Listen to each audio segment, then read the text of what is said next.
Autant on a tellement liboso cher avant na tikila nzambe passe abanda osala na yebisaka déjà bato soko tala nga na TV bosa na moto yo talaka voilà bosa na mama vérité bosa na Niki moko yebaka oyebi siko mona nzambe soko moni nzambe o bénéficier nazara na moté omoni donc message on na pesa bato voilà premièrement nazara hypocrite donc nazala o nga na zande nazara hypocrite oyo bato batrouva kati na ngaka ke wana za ma vérité aza chrétien biso babenga mama pasteur mais naza mama pasteur te OK pona bandosa théâtre nane 94 voilà tant naza na Congo wana pe bonzambe belé mais nazwaki moi opportunité moi chance na loba lokwa grâce ya koyeba na ndeko na ngai Zigura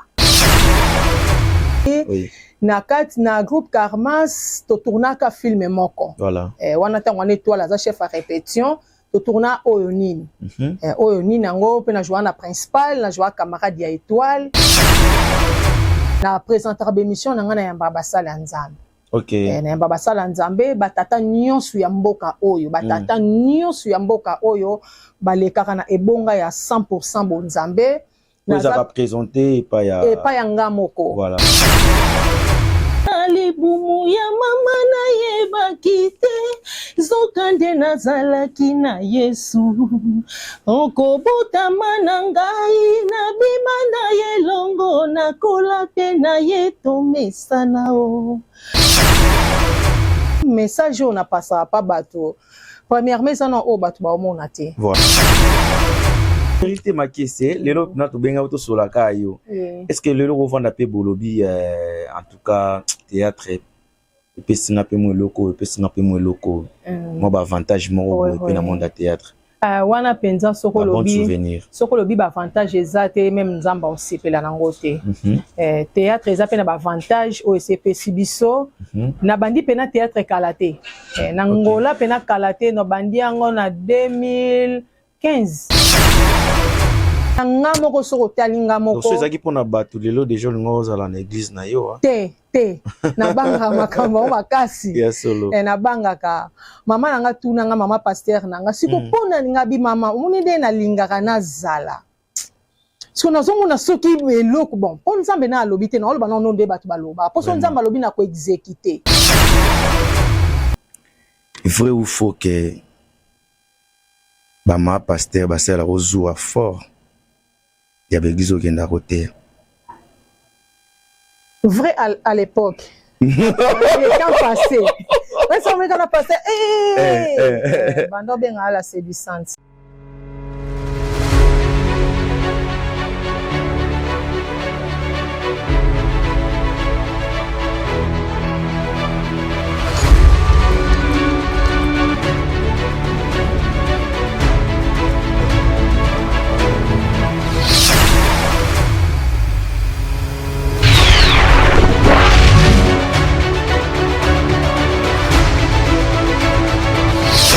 Bonjour, bonsoir, ça dépend de l'heure que vous aurez l'occasion de suivre cette émission Awa Biso. Donc bienvenue sur votre émission na pesi batunion so oyo Bolanda Biso mbote et au dépend na pays et sika pe kozwami bino o bozo capter biso na pesi bino so mbote na ba moyen so botala biso, c'est-à-dire na ba téléphone, na ba ordinateur, na ba télé na bino, en tout cas na pesi bino nyonso mbote na pesi mbote na ba abonné nyonso ya Miss Girl Télévision, na pesi mbote pe na ba partenaire nyonso. Merci pour na ba message, merci pour na ba commentaire, merci na ba fort bozo sala pour na partager ba élément ya Miss Girl Télévision ou eza Awa Biso. Encore une fois de plus sur ce plateau de Awa Biso, fidèles téléspectateurs, je reçois pour vous la servante de Dieu, je reçois pour vous l'actrice, en tout cas façade de Bélé.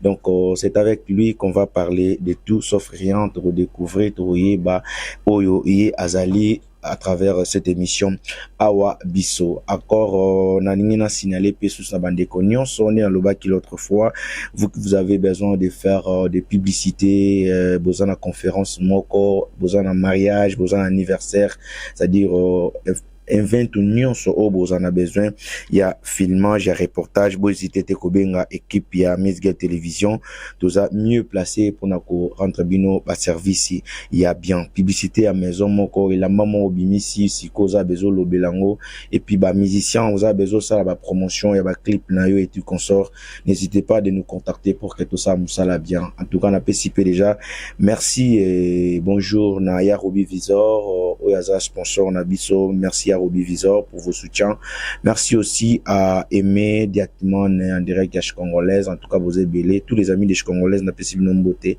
dans la vérité ma qui c'est tout cela non makambo etali ba réalité makambo etali vie naie makambo etali yemoko qui est réellement vérité ma qui c'est pour découvrir en gros ensemble avec vous. Alors bonjour. Bonjour Georges Timba, autrement dit Miss Girl. Miss Girl. Vraiment merci. Merci pour le monde. Plaisir na biso rozano na plateau oyo. Nzele legindeni. Vraiment très bien. Benga famille to ala été. Te wana zanga te embouteillage engarfament wana de atomesa nango voilà tomesa nango donc eza partout na utola d'information moko dernièrement na France na moni pa embouteillage ezalaki donc biso en Afrique boni santé nandaku misala ça marche vraiment santé tout va bien on va profiter na pesa mbote na ngala bandeko nyonso bozolanda ngai voilà de partout comme mécène na ngai magie aruna bambote ebele pe na bosanité papa JP Pembele na kati ya Wambo Mercado ne tombera jamais vraiment santé na nga tout va bien voilà naza penza bien na domaine nyonso ya ngai ko banda suki ya mututi na manzaka ça va. Oui, ça va. Ngano de bien. Alors, abonné à Miss Girl Télévision, bato balinga émission Arabiso, on aura besoin de savoir qui est réellement Vérité Makiesi. Ok, merci beaucoup pour la question. Vérité Makiesi, c'est tout le Vérité Makiesi. Voilà. C'est que tout le monde a un personnage. Ok. Tout le monde a un personnage. Donc, la personnalité, n'a rien à reposer un peu mon sous. Ok. Naza Niki ou Ebimi na Niklet. Le vrai nom. Vrai nom, voilà. Niki. Niklet, batu mususu babenganga maman Nicole donc baye barate Niki wane bimi wap donc naza Niklet. OK. Donc la personnalité nanga naza Niklet. OK. La personnage nanga ni naza maman Vérité Makiesi. Et ta que actrice. Oui. OK, bon alors tout le monde européen moi façade de belé hein. Yango l'européen c'est la ghetto to benga yo poto meke mpe ko sola na yo oza ermo to moni pe na cinéma eta que artiste comédienne ermo pe sous to moni yo sous na chef eta que servante ermo to moni sous na sima ya caméra en fait tout ce que tu fais là tu ngé pe to yeba comment est-ce que tu gères ça et puis ndeni no arriva ko sala ba bloc wana nyonso. Ok, merci beaucoup. On a battu les spectateurs sur Miss Girl TV, voilà. Na Awabiso, partout Bozali. Vérité Makiesi, Aza Ebele. Donc, côté la vérité Makiesi, premièrement, dans le Lobana, nous voulons un peu supporter biso ou ezambo canabiso Luanda. Donc, calor ezamakas, air conditionnel les autres salles assez climatiseur. Mais tous autres transpirer car toi on a choisi bon mais sanabiso. Vérité Makiesi Aza Ebele. Donc so na lobi aza ebele na kati na ye nazo se souvenir na bane 91 tangu na bandi ba vie chrétien ponga na bongo mutema na 90 nazo na bana mike ba sera Yesu azali awa donc to kanga basaki ya midema de prière na ba période wana na Zaïre na Congo. OK. Tant to komi na 91 pasteur na ngai défunt Roger Makuta Tamba pe à son âme azako ebisanga ozana ba potentialité ozana ba grâce ba talent ebele potanga loba na nga bongo ezaki na période nga a pesinga donc a confier nga ba charge ebele ba tâche ebele l'église koto boy naza monitrice nazo kamba pe groupe adoration koto boy tant la moni alekisi ko pesi confier nga ba tâche jour musu na lela ki abi na nga ko lela te oyebi te loko nga na moni pa na yo ozana ba grâce ebele donc problème eza tango nyonso en marche o ekeganga eganga. Merci beaucoup pour nous continuer. Voilà. Vérité Makiesi aza artiste et comédienne. Vérité maquillée, c'est Aza prédicatrice. Okay. Vérité maquillée, c'est Aza chantre. Vérité maquillée, c'est Aza journaliste. Vérité maquillée, c'est Aza na ba domaine siko to tangeli misala musuto yeko lo kwa ba domaine to zipoto se faire vivre en dehors ba makam susu. Vérité maquillée, c'est Aza couturière. Vérité maquillée, c'est Aza esthéticien. Vérité maquillée, c'est donc Aza ba domaine ebele. Aza ba domaine ebele. Alors ebana nonde nini pour comme actrice. C'est-à-dire bon comment jouer au sabando sa théâtre. Bana nini. Merci beaucoup. Donc non moko. OK, pour na bando sa théâtre. L'année 94. Voilà. Tant on a na Congo, on a fait bonzambe ebele. Mais nazwa ki moi opportunité, moi chance na lo baloko grâce ya koyeba na ndeko na ngai Zigura. OK. Apesi mbote bisika zali Zigura. OK. Zigura to yaki koyeba na ye na période ba ye ko sala mabe ya mbila na kanisa ki ba 96. Zigura ba mande ko ya ko rendre nga visite na ndaku mais nazaki artiste et comédienne. OK. Ngape nazo ke na ba répétition en groupe la maman balio sombo. Siko nazaka loko moi petite moko boye po bango pe baza ba jeune moko boye ngape petite moko boye. Voilà. Nazaki neti ko kolomba. OK. Ma période wana siko naza na moi relation, pas relation amoureuse. A relation na papa na biso Molière TV, papa Nembalemba. OK. Pambote bele Molière TV. Siko na batan wana nazaki penza moi ko flasher makasi. Moi ba mbongo pezanga te ba mbongo ebele siko bango période ba s'attacher nanga ezaki baby ke so ba yepa bano binga kamuke. So to ke pa kamuke moi au fond moi to lia to mela moi l'europé to ke nango. Par là, na soka siko posa pe ya musala ngo na sala te mais na fréquenter millier na ba. Voilà. Na ba moment na to superstar na zo pekisanga me bato ndeni rotambola na bango bato ba landa biso na sima mais yo sa chrétien yo bika na ba période ba Yesu azali ba to moni bango bato masumu. Bato masumu donc ndio okota na ba distraction en fait. C'est ça donc ba so bisa rotambola na bango ndeni. Bon na zo ka posa na ya sa musala ngo pe mais na zo ka chance au sala ngo te na Congo. Nande pe na Angola. OK, maintenant est-ce qu'il y a Angola et au pesa yo ilo ni zonso na posa wana pour que obanda peka ko jouer. Tant on a Angola à l'époque tozaka na papa ya bana nga na ndako. Voilà. Jour mususu papa ya bana nga ayebisinga bimaka kenda église tanga ye ayebisinga mère na moni étoile. Ngabi oh étoile o moni wa pona moni ko tandozi. Mais na moni na pasteur moko boy na yebi wana papa Carlos Masamba bambote bele ngabi oh falozi nga numéro na ye abi oh bokamba mona moni na zo pe numéro eleki. Après ndeto banozana ya na Atomic Vision Junior Mukabala le grand réalisateur.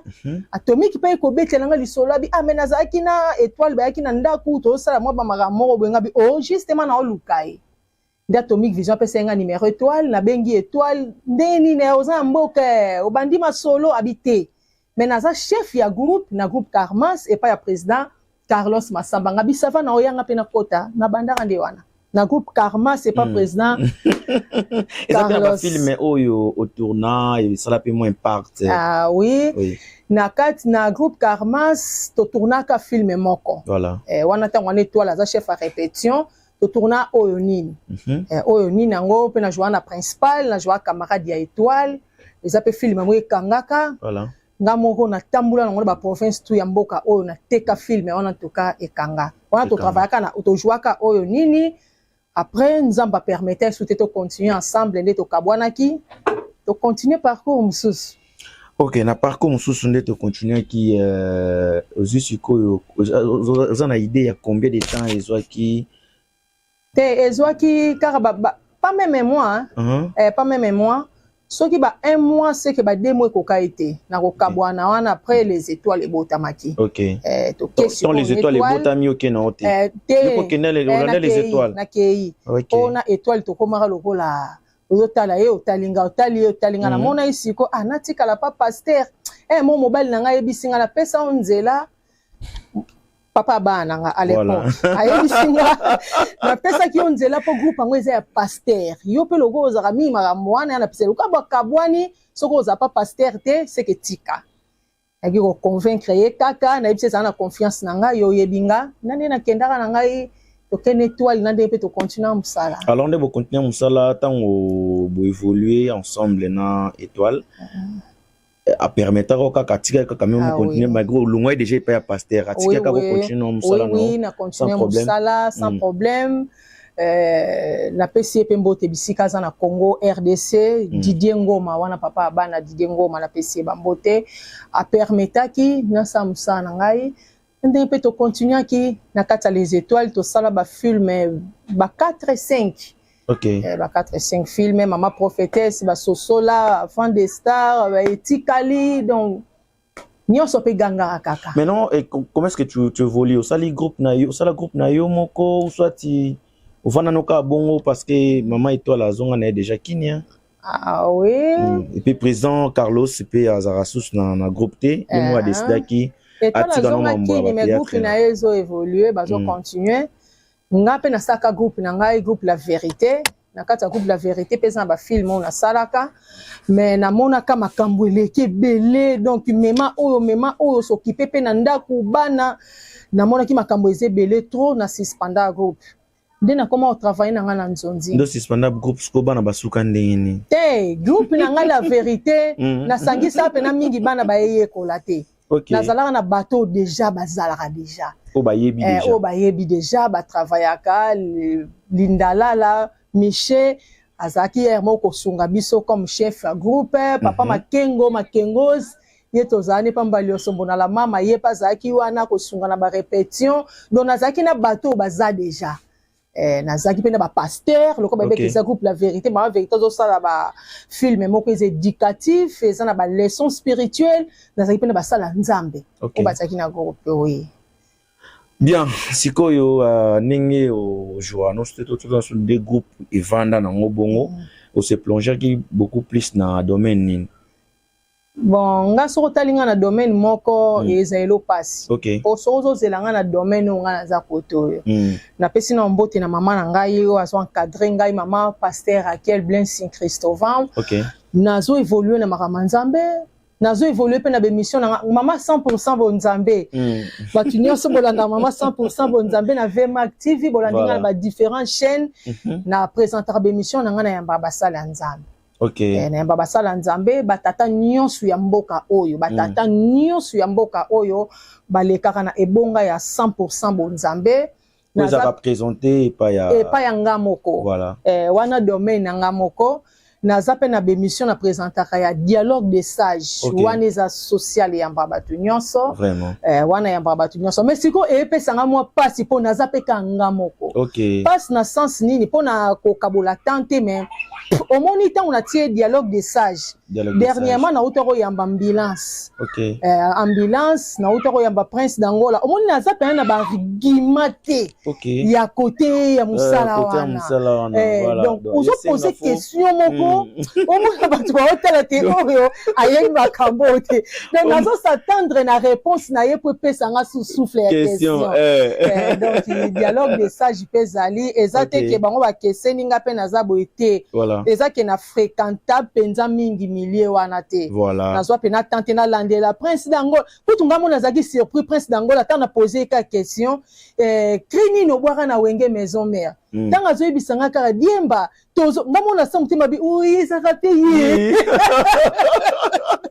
Donc il va dire moi pensa ya bangwe sa te dialogue de sage zawana nazo te ape na église ba invita nga pe dernièrement na otote na mère ya papa Gaston Mawete. Voilà. Loka ba pesa ki biso moi mobimba ya ba mama ba pesa nga pe jour moko toza ki si intervenant nga pe na sa intervention na jour na nga donc c'est ça. Et dans le domaine il y a journalisme comment est-ce que ça évolue tu arrives quand même à gérer Hermobo il faut que côté ya Hermo faut ça sous émission Hermobo faut bengo ce que jouer comment est-ce que tu gères ça tout ça moi ça maele open femme sage Hermo yo moté masuna sima caméra ozo filmer les na bossa ni rokwana ngamo donc moi na nga chaque fois moi na na saki na nga ya tiki saki na nga ya caméra donc na boka na raté na za moi simo bato bayebi baloba ntuko za soda oza soda obundaka et puis na bundaka na Luanda te na tambola kana ba province ebele natambolaka nayebi ko gérer nyonso wana nazabo naza na calendrier nanga donc ce programme moko yelinga en dehors on a tracé na calendrier nanga na ko changer ngo date donc nakendaka bongo na nyonso en tout cas epesaka pesa eza eloko moko te o eza kati nanga na fina yango na tombola misusu te mais yango ozobotaka peka ba biloko yo mona 100% bonzambe esili nanu alors créer les sources dialogue message donc monter mon besoin mi pesa sur passe vraiment te toi na choix te au moni tant que to vivre nano il faut to profiter voilà bible goute lobi yango mutu akumela na pongi bobole ko surprendre donc na yebi ko lamuka nanu na butu na contrôler bana na lamuki nazo raisonner na osani lobi voilà na ko landaka eloko mona télévision pesinga pe sujet moko boye na yebi fona lamuka ta na iner na komango donc eza de ka eza grâce pour ça tout titolo na kinga o mayele mwasi mayele makasi non eza grâce donc nzamba tondisa ba potentialité donc nzambe pe lokwa omoni bible lobi nzambe tango azo pesa biso apesi biso ba don na Luc 19 mokonzi wana tanga distribuer ba don bible lobi apesi mutu na mutu serviteur na serviteur selon capacité na ye donc soko pesaka 70 kg nzamba omemiso kilo 100 kg te apesi selon capacité na yo donc kati na nga nkolo atondisi ebele na géraka pe nyonso selon capacité atananga donc sur la pena nyonso comme tout ça noté siko na intervention on est bandeli na okepe koza sous chantre oui naza pe chantre na bien na li pena on na plateau ya abiso ndeto zabo ingénieur de guerre na akapo ba c'est pila na vocal wana na yimali tinzembo ngana yebi mais non composé magie aruna na composate na interpréta kaka na ba o interpréta wana ton interpréta linga mingi koyemba nani na linga mingi ngapena na bima na Matu Samuel idole na ngapena Matu pona zo pe chance okeyemba na ye na ba ya Daniel Sosola ba Diego Takasasa na linga pe mingi Marie Misamu siko ndeti na kuna ebeka ko banana Marie Musamu tenga siko to na bimaka wana na musique na mwa mke ya Marina ayete wana ba ya Denis ba ya Matu mwa mwasi me ayemba ya Matu Samuel vraiment siko ya Marie Paye ay pate biso makasi siko ndeti ndemboni ça dit na dédié déjà na no vocal o epa ya papa Daniel Matu vocal on a dédié on papa Daniel Matu poza ya papa Matu Samuel nazalaki na libumu ya mama na yebaki te zokande nazalaki na Yesu okobotama na ngai na bima na yelongo nakola pe na ye tomesana wana ya Marie Misamu moninga na ngai Yesu Kristo alipasa na ngai Jésus. Boyo mo composate pourquoi? Bon inspiration ya na ngote na osani. Ya solo. Le ko inspiration ça te so ina composer c'est que na mambo yembe zaka voix. Voix kaka. Voix kaka le ko peut tomber scène ba vie orchestre. Donc eloko ngo omo itango nazaka na moi petite na oyemba. Nazaka so na lali nzembo mo pe na yembi ona butu. Au moins na lamuki pe na komiango. Siko tango makambo ye koye belé donc maîtrise non na maturité za kite komi kwa mbrienga siko na ba période wana soke za ka lelo nde nazwa maîtrise nde pe na pesa banzembo na nganga moko. Alors na ba profession nyonso za nango na so na ba grâce nyonso za nango eza na profession nini oyo yomo pino se santara pina ke non so na lali apina nanga mo ekuya nga sadi sala nga bien so na sala makambo son ensemble domaine boudon na oka bien koleka patam susu ba domaine susu ba grâce mso nzamba ba capacité mso nzamba changa bon ezaka côté bon côté pour côté au moni ko préparer mission dans dongo pe tamoko boye tam susu raisonner pasteur au fond Lucas ko na kolobani mais ce côté eza moko mono vandika boye okozwa ka thème na préparer maté ya mso na komika thème pamba. Si quoi par thème wana moi ka babiloko ya moye komoya biloko komoya donc côté ya penza na sara ngona facilité et puis na sepela nango makasi so na koti na champ de bataille na défendre eloko yango wana na sepela nango po so pe na sala ngo bato baloba mais tika nyonso kanga manuka na oyo ko ozo sambrier c'est-à-dire mususu osala yango bamona kosala yango bien te osala yango basepela nango pe ndeti 100% bonzambe ngamo pe na sepela nango eza vision moko ezokende pe tellement bien et convaincre pe basala nzambe belé. Dernièrement na uti pe kozana basali nyonso ya nzambe na wambu tosaki nzela na apôtre walo mutienga malachi l'homme de Jésus na profiter pe na kuta ina basala nzambe belé na wambu donc so botali ba image bo mona ngo wana pe en tout cas basala nzambe nyonso basepela na ngamo pe na sepela na et tant on peut jouer à cause na scène état actrice batu ba pesa roba encouragement que wana kutu Chabert yes wana pe Chabert donc il a saka so no jouer naza en scène na se déguiser na komi rolo ba pesinga vraiment et sepelisa nga pe makasi po naza so na bimi na tableau na se sentir siko na zongi niki na uti pe na koza vérité. Donc na incarne pe na rôle na nga so ba pesinga na mona enfant na ke na ngoka kitoko mais na ba prédication poko ta moi qui vérité te na prédication kutu motiver karande zala non et ba maman va se karaté sur hauteur te na beta pe na biloko wana te poso na koti pe na kotaka na linga pe nezala ngate pourtant na telemi liboso cher avant na tikila nzambe espace abanda kosala na yebisaka déjà bato soko tala nga na TV bosa na moto yo talaka voilà bosa na mama vérité bosa na niki moko yebaka oyebi siko mona nzambe soko moni nzambe o bénéficier donc eza musala moko na sala ngo bien pour na tikila kolo nango espace nzambe yemoko na lobela ote ke o bature te nzambe na lobate na lobate mais basala nzambe nde baloba kaka wana grâce ozana ministère voilà même maman nanga visionnaire akele ebisa ngoza ministère siko souci nanga tika makamyo so sala siko na mona apende na otika te nzambe na loba nanga te mais batunde baloba kaka mais na nga moko soko tali nga moko so ezaki pona batu lelo déjà lingo ozala na église na yo te na banga makambo makasi na banga ka mama nanga tuna nga mama pasteur nanga siko pona nga bi mama omoni de na lingaka na zala siko nazongo na soki eloko bon po nzambe na alobi te na oloba na nde batu baloba po so nzambe alobi na ko exécuter nde batu baloba ke omoni yo pe nozami soki nga na lobi na kota na oza critiquer aza critiqué par bateau kat il na ba plante jaune alati pantalon moko boye si comme mutazo e baté naza ebele soki na ye na domaine wana il faut na se déguiser na comme kambwana so na ye mama prédicatrice au monde appena mama prédicatrice vraiment so na ye artiste et comédien il faut na se déguiser pour bisoter ka image il faut ba mona pena ke mama na yo moko quand tu pratiques tout cela olinga au passer message nini.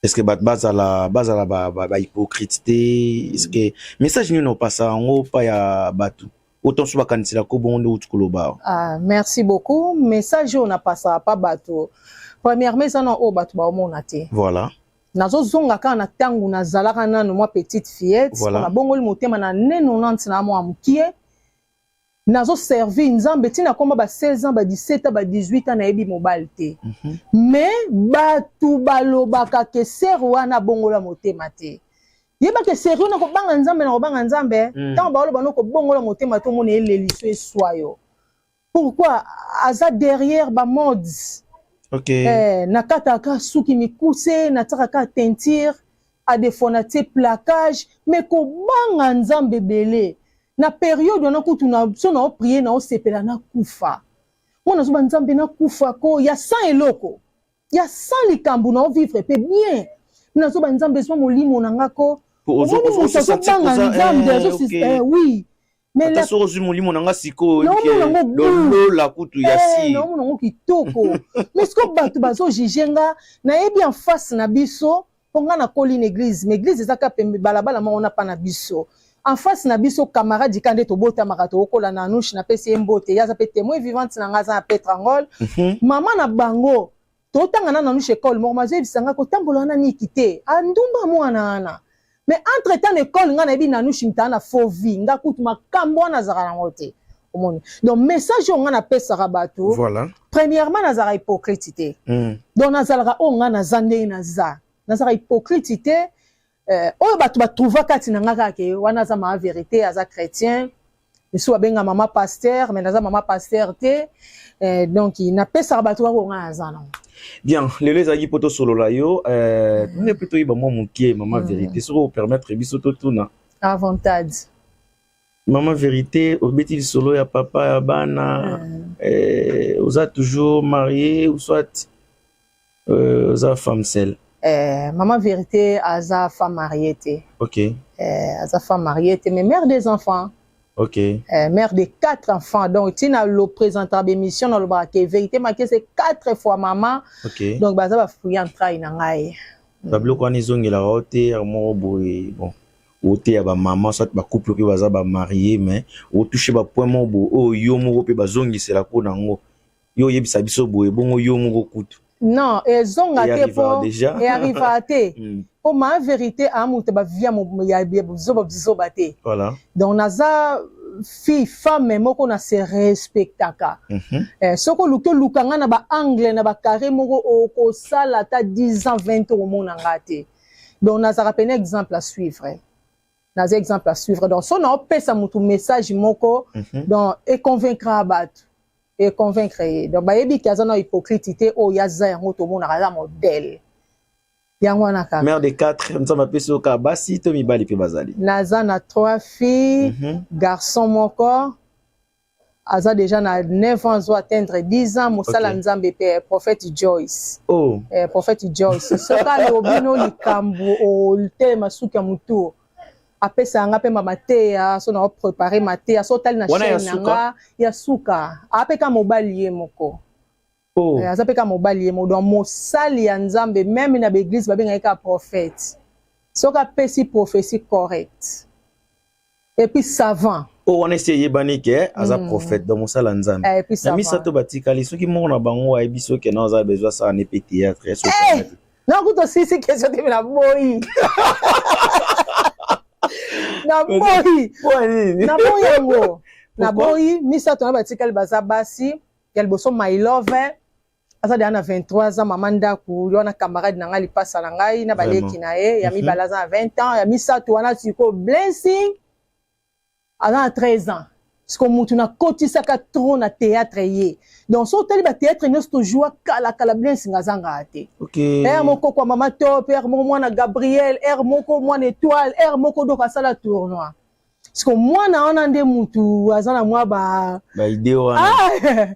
Donc wana penate na boy ya lingi trop profane mais ezape mabete profane biso tozaka babikela mwanzambe biso nyonso tozaka bikela mwanzambe mais so so bikela alanda ngopto sota salon na ndenge mama zalaki na ye c'est avant de Dieu mais te na olingate na olingate omoni ngai oyo bayebi ke mama vérité bonzambe belé mais bayebi kaka wanoka mutamaboke.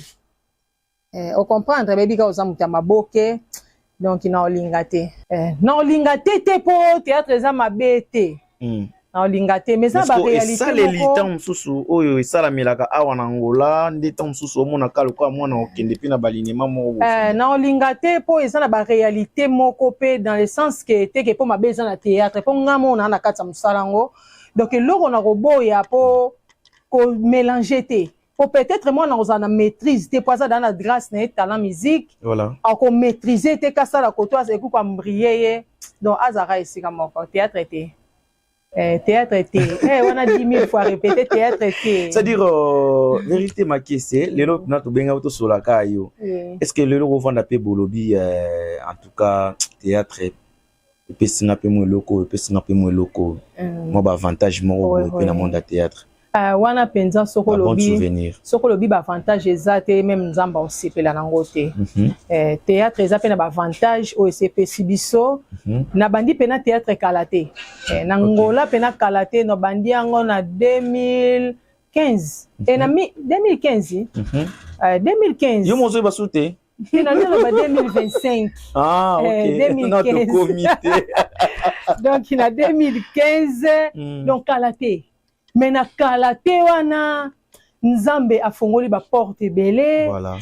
nzambe afongoli ba porte belé nzambe sali ke na kuta na batu nsusu na kana ite na kuta na bango na vie batu pe ba considérer nga par rapport ya sérieuxité na nga na memi na musala oyo vraiment donc ba avantage ezali le lolobi ba avantage ezali le lolobi ata na domaine na théâtre te ceux que artiste moko boye pe ya mamba théâtre asaka na théâtre abi abala Maman Vérité Makesi vous êtes d'accord te na oza d'accord te oh poani yo za musala nzambe te na oza d'accord te po aza mabe po aza na non baza bien ba mbele kitoko baza ba sérieux pe baza na olinga te par rapport eloko moko eganga kati na nga donc eloko nzambe benda nga donc nazo yebiso na si nzambe pas utiliser yo pour obenda et pour continuer eloko nzambe na te to sali yango trop na vie mbali na nga azara pasteur ta azara frère pété na esprit na zel wana keloko na lingi ye na kobongo lycée mutemo bi bomona ndeto bandolo donc omoso na ke wana machine bongo lisa mutu mutema te donc tipo bando bota na ye pe article pe kokoma pe frère Christ te donc na olinga te au ministère ezali ata lelo tozana nzela Tarsis mais batinda biso na Ninive OK donc tozo baluka na nzela Tarsis omona pena ke donc na kuta un peu ba kumoko ya grave na mboko yo donc ya babandi kokotela nga deux fois na ndaku ya ba maman événement OK donc nyonso na lobango na aka na nzela Tarsis tina yebisio ke so mwana na nga lobi na oboya o naza na nzela Tarsis il faut na zonga Ninive donc so na nzela Ninive ça dit consciemment yo mo ba koza nzela Tarsis na yebi yango na yebi penza donc il faut na se discipliner comme na tamo c'est temps opportun atiki nyonso bon surtout le monde est comédien ceux qui pasteur moi mona musala nzambe moi mona ni abia bala Maman Vérité ça va te ye fete je na ye fete aucun colo permettre bapai bachanga wa matoi bapai baza batiaka omoni Bible lobi na Genèse moi si aningana te Bible lobi l'homme quittera. Donc, mobile n'a qu'au quitter, il s'attachera. Et les deux deviendront une seule chair. Donc, moi, c'est Naza. Mobile n'a qu'au quitter, à y rejoindre, à s'attacher. Donc, c'est pour cela qu'on a pas union, c'est pas ça qu'on s'attacher. Non, mais s'attacher, peut-être, non, on peut pas quitter. Non, bazo lobelanga na musika. Si qu'on a musika, ba lobelanga. Et comme mon génération au moins si azo lukaye moko a quitté a keneko s'attacher. Mais tu comptes aussi ya bala lisusu. Non bala. Ma vérité zanano. Non bala penza kalate nazo lingana naza nzembo mona monelo bi mbuta kamoka na yoki ngo trop na butu na baka yango na kote na libala. Ya na kote ya libala na ngai donc no bala. To sala moi course te to beta na tembe na mwana nga liboso my love Emilia bambo te be li passa na ngai po yepe kalata lingi déjà bala so kende pe officiel manga na bise ya yueza liboso te yanga mteza liboso mama ngam tu liboso ngabi yanga liboso abi mama nga yanga makambude yango déjà yo liboso eza mamba fwa te seke mutazali to te azate. Oui, c'est très fort, elle s'appelle Vérité Makesi. Voilà, il était avec nous sur ce plateau de Awa Bisso. Belle ambiance avec cette émission Awa Pena et Kendaraboy. En tout cas, tant des games, l'ingénieur Azas sur ma caméra, tant Aka Pro Azas sur ma caméra, Mambouzara ya bien. Voilà, on a pu siper sur ce mot et na mto a pu sur ma caméra, on a nos samakiadora. Ah, Jaël Francisca, on a pu sur mbote, on a pu siper mbote na J26 riche en direct de la France. Abandon la biso et bandelikino suka, on a pu siper mbote na batutu au Bolanda biso. Voilà, nous arrivons déjà presque à la fin de notre émission. Donc, tous au moins quelques détails avec notre sœur Vérité Makesi. En conclusion, dans tout ça, étant qu'une femme, que le message clé, étant qu'une servante, étant qu'une artiste, aux en moins d'expérience, et bah domaine où on a nyons. Que le message clé au coco passé et pas y a basi nyons au bord l'émission. Ok, merci beaucoup. Na ba maman nyons y a monde entier. Voilà. Oboza partout ba mama o na yebi na ba mama o na yebite na nzela ya bilili nde tozo yebana vraiment liboso nzamba lola apambola bino message na ngai okozala boye na nyonso tokokosala. À bientôt, Maranatha, Jésus revient. Ok. Tozomona pena ba signe ya fin du temps déjà ezomonana. Et lors on aurait bisaka batu to se préparer. Voilà. To se préparer, to yo kango avant to botama que Jésus revient, to so yo kango Jésus revient et ça ba d'âge et comme le cas d'âge slogan to message nango. Voilà. Mais kalate Yesu Masia azozonga. Comme baroko zonga l'année prochaine, voilà. Mais lui surprendre yo. Donc to milenge là tout ça ba théâtre c'est bien bon biso na théâtre to pesa un message te di fiaka voilà tout ça la boye c'est bien mais oya yebi ki atengama ki abunga kinzela azongela Yesu Masia za maboko afonga pa yamba ye bilembo tanga suki zo monana. Voilà, Jésus revient bientôt. Tout bon la mitema, tout tika ki mutema be pour ki mutema be et faut rater. Ça dit bon encourager batonyo so bon ça musala bien. Leti awa biso boyebe sika to bandaki, boyebe sika to komi, esika neto kende mutayibi azate. Bon la ki mutema mabe pour ti siko lisola ki sebe tamanante. Calamité lisola ki se comme obeta makasi. Bonza me pena atombola ba oya eka makomi zoloba. Tout ce que vous demanderez à priant, croyez que vous l'avez reçu et vous le verrez s'accomplit. Et Zagi Bongo avec vérité marquée c'est sur le plateau de Awabiso. Voilà, tout comme la biso na suka. Na ninga émission le loto 6 na biso ngo yo telema. Oh Miss Girl, pardon. Vérité marquée c'est ça na litungu na wenzete. Ozala mabanga na biso. Osala na yango. Ça boko ela bano 4. Ote oboka bon sko yo telema puis ça bien. Ah. Na kanisa ki osalinga mabe. Oyebi aussi na biso. Ngaka siko nete émission lelo ndeki nango bien boy bat basepeli batali batondi nzambe. Mais ça question mon boya suka kaka avobora bat mabanga. Uba yebise ngana bombela ke mapoza kana suka. OK. Vrai ou faux que ma pasteur basela rozua fort. Ya begizo kenda côté. Vrai à l'époque. Quand passé. Mais ça me quand passé. Bando bien à la séduisante. OK. Non, vrai à l'époque, mais les lotés. Si on a maman nanga quel bien Saint Christovan. Na papa nanga Christovan bazan à Paris bambo te même 10 000 fois répété. Et bon bazan na Paris. Te to zakana bango donc ba ke makambo mo ba ozonga. Avec l'église zara awanzinga nza ba kina bengo te. Te wana kala. Et ça m'a sauté. Ba maman pasteur ba comment na maturité déjà balenda. Balenda. Bon, d'accord, t'as la caméra l'ingénieur Akapro. Bato balinga robazo mabanga donc habité quoi. OK, merci beaucoup wana sans oublier ya liboso na opesa mbote nanga na wambu ne tombera jamais wambu wana peneze sika penali peka mama vérité moko evanda le pasteur fils Ndondo na Peniel Wambo. Place tokende na papa Walongu Chenga na Peniel Wambo pasteur fils Ndondo. Pasteur fils Ndondo. Papa osala ki belé vraiment merci. Papa Georges Sal évangéliste Georges Sal na campo da Victoria na kata Wambo bambote belé. Papa Claude Kinkela na kata Wambo pe pasteur Claude vraiment na voici la nion bambote belé. Papa Serge bambote ebelé na bo sanité. Papa JP Pembele, Bolamo eleke belé, maman aimé sala. Ya ebisenga kolia pa mutu musute, maman na lambela nga lokwa na fête chaque jour. OK. C'est maman lingo bomanga toni, na ebi ke kalate tozo koma no na mboka ana. Donc maman nene. Maman aimé sala.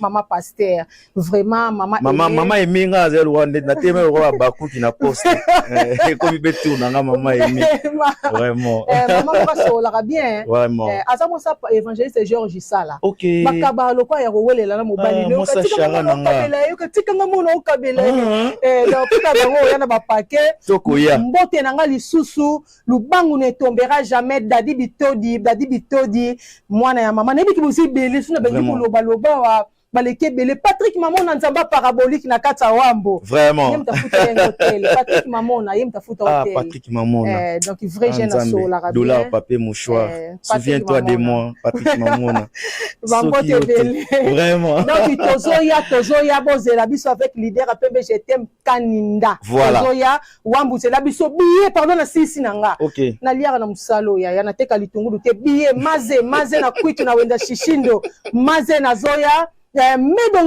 medongezi pade na zoya na kati ya kwitu na yebike bosala kande toyokanaki bambote belé na binos boza partout dans le monde baleke belé bien bambote belé à l'évangéliste international Gurema na peso pe bambote sikozali bambote nanga et pa ya pasteur Eiffel Malonga bon séjour à Kinshasa l'homme de Dieu le pasteur Eiffel Malonga na pese sous bambote na patel kamunden de 3 fois carré l'intouchable Edo Muzamba kalamingité toza wana na juin pour que tout savourer la bonne musique aussi avec Gali Garvel kalamingité toza wana skito leader Tsunami 112 merci na bato nyonso bolinganga soki nzamba mizongeli na yete ça dit to kutana na bino mbala sima na awa biso ciao.